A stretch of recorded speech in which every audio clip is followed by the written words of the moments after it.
Hello అండి అందరికీ. అందరు ఎలా ఉన్నారు? నేనైతే ఫుల్ బిజీగా ఉన్నా. ఎందుకంటే ఇక్కడ బెండకాయ డీప్ ఫ్రై చేస్తున్నా. బెండకాయ అయితే 2 ముక్కలుగా కట్ చేసుకోవాలి. ఈ విధంగా సన్నగా 4 ముక్కలు చేసుకోవాలి. దాంట్లో ఉప్పు, కారం, ఇంకా శనగపిండి, కొంచెం బియ్యం పిండి కూడా వేసుకోవాలి. ఎందుకంటే కొంచెం క్రిస్పీనెస్ కోసమని.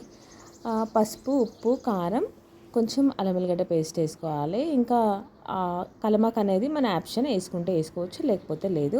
కొంచెం కొంచెం వాటర్ వేసుకుంటే ఈ విధంగా అయితే పకోడీలాగా కలుపుకోవాలి. ఈ విధంగా పకోడీ వేసుకోవాలి. చాలా బాగుంటుంది. ఇవాళ మా ఇంట్లో పప్పుచారు, ఇంకా గోకరకాయ ఫ్రై, పప్పుచారు కాదు పచ్చి పులుసు ఇంకా గోకరకాయ ఫ్రై అందరికీ సరిపోతట్లేదు కాబట్టి ఇది కూడా వేసిన. బెండకాయ ఫ్రై, పచ్చి పులుసు, ఇంకా ఇక్కడైతే గోకరకాయ ఫ్రై. ఈరోజు మా లంచ్ డిన్నర్ అవి 3 కూరలతో సరిపెట్టాలనుకుంటున్నాం.